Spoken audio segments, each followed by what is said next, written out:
I spent 31 years building something with my hands. A house, a business, a family. And on the day my stepdaughter got married, she handed me an envelope at the rehearsal dinner and said, "This is your +1 invitation. You'll be seated with the other guests, not family. Not the man who walked her to her first day of school. Just a guest with a +1 ticket, like someone her mother had met at a neighborhood cookout." My wife was standing 3 feet away when she said it. She didn't say a word. I want to tell you this story the right way, because it deserves to be told right. Not for anger, not for sympathy, but because I think there are men out there, a lot of them, actually, sitting in houses that don't feel entirely like their own, doing the work every single day and wondering if any of it counts. I want them to hear this. I want them to know what I learned, and what I left behind, and what came back to me years later in a way I never expected. My name is not important. What's important is that I'm 63 years old, I live in a small house outside of Knoxville, Tennessee, and I have been a stepfather for 22 years. Her name was Diane. I met her in the spring of 1999, at a church potluck of all places. I was 41, recently widowed, and I had no business being at a church potluck, but my neighbor had dragged me there, and I didn't have the energy to argue. Diane was 44. She laughed at a joke I made about the green bean casserole, and I thought, there it is. There's a person worth knowing. She had 2 children. A son, Marcus. Wait. No, I need to say this differently. She had 2 children. I'm going to call her daughter Vanessa, because that's not her real name and I'd like to keep some things private. And her son I'll call Miles. Vanessa was 16 when I met her mother. Miles was 12. I knew going in what I was walking into. I'd had enough years on this earth to understand that blended families are not easy, that children who've been through a divorce carry things you can't see, that the best thing you can be is patient and steady and available. I'd read that somewhere, or maybe I just figured it out on my own. Either way, I believed it. What I didn't know, what nobody told me, was that the woman I was falling in love with had her own set of rules that she had never written down, never spoken aloud, and never intended to break. And one of those rules was this: her children belonged to her first, not to us. Not to the family we were building. To her, and anyone who got close to them, too close, in a way that might shift that center of gravity even slightly. Well, she had ways of handling that. Diane had been married before, to a man named Richard who left when Vanessa was 9 and Miles was 5. Richard was not a bad man. He was just an absent one. He moved to Phoenix, started a new life, called on birthdays when he remembered, and slowly became someone the kids thought about less and less. Not because they stopped loving him, but because he made himself easy to forget. I did not want to be easy to forget. That, I think, was my first mistake. Not because caring was wrong, but because it made me a threat to something Diane had spent years constructing. She had become everything to those kids: mother, father, protector, provider, the whole architecture of their lives. She didn't do it out of cruelty. She did it out of fear. I understand that now. At the time, I just saw a woman who loved her children fiercely, and I admired it. I moved in with them in the fall of 2001. We got married the following spring. I was standing at the end of that aisle thinking, this is it. This is the second chapter. This one's going to be different. Vanessa was 18 by then, and already halfway out the door, getting ready to leave for college at the University of Tennessee. Miles was 14 and still figuring out who he was. He was quiet, a little guarded, but not unkind. He'd shake my hand when I came in from work. He'd laugh at my jokes sometimes. There were moments, not many, but they existed, when I thought we were getting somewhere. Then something would happen. Not a fight, not a confrontation, just a small thing. I'd take Miles to a ball game and he'd seem genuinely happy, laughing, eating a hot dog, acting like a normal teenager with a normal stepfather. We'd get home and Diane would be waiting in the kitchen, and something in her face would shift when she saw us like that, relaxed and easy together, and later that night she'd say something to him. I couldn't hear the words through the walls, I just knew the rhythm of it. Low voice, long pauses, and the next morning Miles would be different again. Pulled back, polite but sealed shut. I noticed it the first few times. I told myself I was imagining it. By the 5th or 6th time I stopped telling myself that. What Diane did, I came to understand, was not yelling or demanding or outright forbidding. It was subtler than that. It was things like, Miles, you don't have to call him Dad if you don't want to, you know? It's your choice. It was, your father called today. I just want you to keep that connection strong. It was, I know he means well, but just remember this is still our house the way it's always been. Little things, constant things. dropped into the soil of a 14-year-old's mind and watered regularly until they grew into something neither of us could see until years later. I kept showing up. That's the only way I know how to put it. I kept showing up. I made breakfast on Saturday mornings.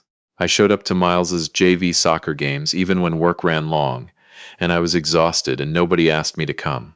I drove him to a job interview when he was 17, waited in the parking lot for 40 minutes, took him to get a burger after. I co-signed his first car loan when he was 20 because his credit was thin and Diane's was thinner.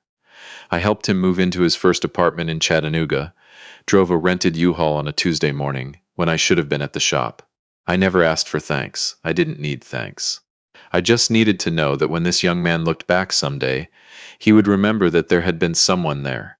What I didn't know was that Diane was doing the math differently. To her, every gesture I made toward her children was a kind of competition. I didn't understand it then. I understand it now.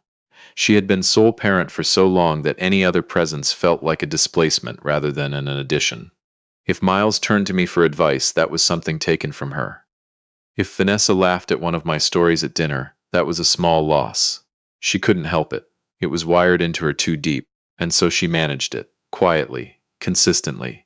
Over years, Vanessa was easier in a way. She was older when I came in, more formed, and she just sort of accepted me with a kind of polite distance that never quite warmed but never turned cold either. She graduated from UT, got a job in Charlotte, met a man named, I'll call him Todd, and they got engaged when she was 27. I remember the night she called to tell us. We were sitting at the kitchen table, and Diane put the phone on speaker, and Vanessa was crying happy tears and saying, "He proposed. Mom, he got down on one knee at the restaurant." And I reached over and put my hand on Diane's, and I was genuinely happy. I was. Because that's what you feel when a kid you've watched grow up for 9 years finds someone who loves them. You feel happy. Simple as that. What I didn't expect was what happened 4 months later. Vanessa came home for a weekend to start talking about the wedding. She and her mother sat at the kitchen table with notebooks and catalogs and swatches of fabric, and I mostly stayed out of the way because I knew this was their thing. I made myself useful. I made coffee. I drove to the store to pick up the things Diane forgot to buy. And when I came home that Saturday evening, Vanessa was in the living room by herself, and she called out to me, "Hey, can I talk to you for a second?" I set the grocery bags down and came in and sat across from her. She looked a little uncomfortable, which I noticed but didn't think much of. I assumed she wanted to talk about the seating chart or whether I had any family members who needed invitations. Something logistical. She was always practical, Vanessa, even as a girl. She had an envelope in her hand. She put it on the coffee table between us and she said, "This is your invitation. And Todd and I talked about it, and we want you to know that we really appreciate everything you've done for Mom over the years. But the wedding party is going to be close family only." I looked at the envelope. I didn't pick it up. She kept going. "We're going to have a family table at the reception, and we thought it might be easier if you sat with some of the other guests. There's a really nice table near the windows. You'll still be there for the whole thing." I said, "Where is your mother sitting?" Vanessa said, "With us. At the family table." I heard that. I let it sit in the air for a moment. Then I said, "Okay," because what else was there to say? I got up and I went to find Diane. She was in the kitchen putting dishes away, not looking at me, and I knew immediately that she knew. I stood in the doorway and I said, "Did you know she was going to say that to me?" She kept her back to me. She said, "I think Vanessa just wanted to keep things simple." I said, "Did you know?" She turned around and she looked at me and she said, "I think it's her wedding day, and she has a right to set it up however she wants." That was it. That was all she gave me. 22 years of showing up, and the most she could offer was that it was her daughter's right. I went to the bedroom. I sat on the edge of the bed for a long time. Not crying, not angry, just quiet in the way that happens when something breaks so cleanly that it doesn't make any sound. The next morning, I got up early. I made coffee. I sat at the kitchen table and I wrote a letter. Not a cruel letter, not a letter full of accusations or grievances. Just the truth, as clearly as I could put it. I told Diane what I had understood about our marriage that I had never said out loud. I told her what I had watched her do over the years, the small ways she had kept distance between me and her children, and how I had chosen to stay anyway because I believed in the family we could become, and I needed her to know that. I told her I was not angry at Vanessa. I told her Vanessa was just living out what she had been taught. I told her I loved her. And then I told her I was leaving. I folded the letter and left it on the kitchen table. I didn't slam the door. I didn't make a speech. I just got in my truck and drove to my brother's place in Maryville, and I sat on his back porch and drank coffee and watched the sun come up over the ridge, and for the first time in a very long time, I felt like I could breathe. Now let me tell you something about the years between. There were hard ones. Anyone who tells you leaving a 22-year marriage is clean and simple has never done it. It was not clean. There were nights when I questioned everything. Nights when I picked up my phone to call Diane and put it back down. Nights when I thought about Miles, especially Miles, who had been 12 years old when I came into his life, who was now in his early 30s with a family of his own in Chattanooga, who didn't know I was gone because nobody told him. I heard things through mutual friends. Diane was fine, or fine enough. The wedding happened. It was beautiful, according to someone who had been there and ran into me at a hardware store and didn't know what to say. I told her I was glad to hear it. I meant it. Miles got married the year after his sister, a woman named, I'll call her Janelle. I wasn't invited to that one either. Not because he excluded me specifically, but because I was simply no longer in the picture. I was a ghost, a man who had lived in his house for most of his developmental years, and then one day ceased to exist. I filed for divorce in the spring of 2023. It took 14 months, and a lot of paperwork, and by the time it was done, I was 61 years old and living in a rental house, with a dog named Charlie and a vegetable garden that was the best thing I'd grown in years. I'm not telling you I was happy immediately. I'm telling you I was honest. And sometimes honest is better than happy. What I want to tell you about is the phone call. It came on a Thursday morning, about 6 months after the divorce was finalized. I was in the garden with my hands in the dirt when my cell phone rang. I didn't recognize the number at first. Chattanooga area code, but not a number I had saved. I almost let it go to voicemail. Something made me answer. It was Miles. He said, Is this you? Like he wasn't sure he had the right number. Like he'd rehearsed what to say and then forgotten it when I picked up. I said, Yes, son, it's me. There was a pause, a long one. Then he said, I've been trying to figure out how to call you for about 4 months. I didn't say anything. I just sat down on the edge of my garden bed and let him talk. What he said, piece by piece over the next 40 minutes was this. He had found the letter, not the original. Diane had kept it, apparently, in a box in her closet. And after the divorce, when she was clearing things out and moving into a smaller place, she'd gone through that box and found it. And I still don't entirely understand why she did this. She had mailed it to him. Maybe she thought it would make him angry at me. Maybe she thought it would explain things from her side. Maybe she just didn't know what else to do with it. I'll never know. What it did instead was something she did not anticipate. Miles said, I read it 3 times. And the first time I thought I was angry at you. And then I read it again and I thought, I don't know what I thought. And then I read it a 3rd time and I sat down and I didn't move for about an hour. He said, I remembered the soccer games. I had to look away from the garden. At the fence. At nothing in particular. He said, I remember you waiting in the parking lot when I had that job interview at the Lowe's. I remember I didn't get the job, and I came out and you were just sitting there in the truck with the radio on, and you said, well, their loss. Let's go get a burger. I remember that, I said. I remember that too. He said, why didn't you ever, when things were bad between us, why didn't you ever say anything? Push back? Tell me what was happening? And I thought about that for a moment.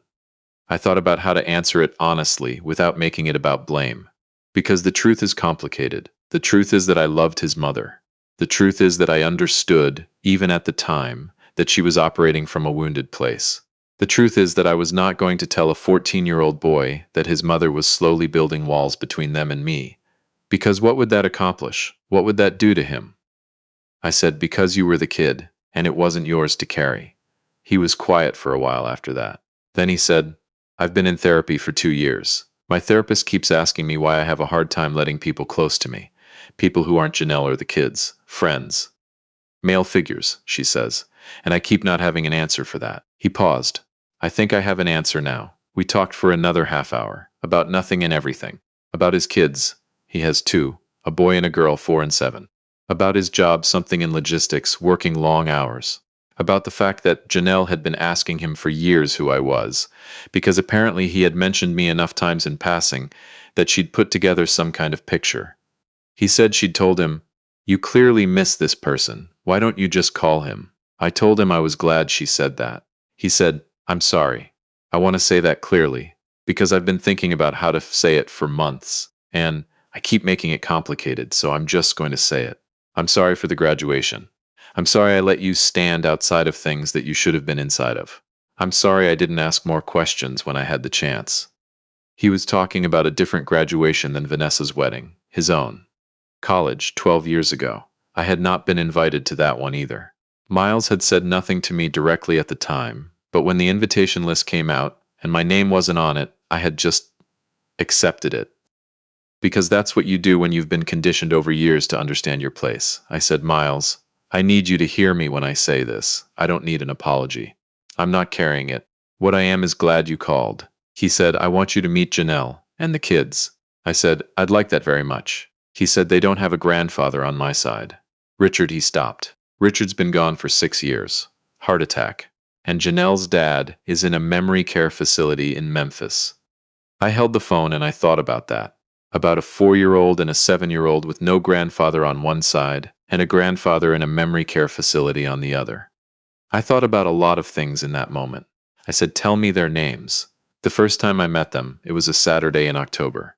Miles drove up from Chattanooga with Janelle and the kids, and we sat in my backyard while Charlie ran around like a complete fool and the kids chased him. And Janelle kept apologizing every time they got too loud, and I kept telling her that loud was exactly what I wanted right now. The older one, the 7-year-old girl, came and sat next to me at the picnic table after a while. She had dirt on her shoes from the garden, and she looked at my tomato cages with serious eyes, and she said, "What are those for?" I said, "Those hold up the tomato plants so they don't fall over." She thought about that. Then she said, "Do plants fall over a lot?" I said, "They do if you don't give them something to hold on to." She nodded like that was important information. I looked across the yard at Miles, who was throwing a tennis ball for Charlie, laughing at something his son had said, and I thought about all the years. All the Tuesday mornings and cold parking lots and green bean casseroles and letters left on kitchen tables. I thought about what it costs to stay, and I thought about what it costs to go. And I thought that sometimes both things have to happen before you end up exactly where you were supposed to be. I am 63 years old. I have a dog named Charlie and a garden that did well this year. I have a stepdaughter in Charlotte who I exchange Christmas cards with, civil, warm enough, not much more than that. I have a therapist I see once a month in Knoxville who tells me I have more self-awareness than most men twice as smart as me, which I think is a very specific kind of compliment. And I have a 7-year-old who sends me drawings in the mail. The last one arrived 2 weeks ago. It was a picture of a dog, Charlie. She'd labeled it in careful letters, standing next to a tall figure with gray hair.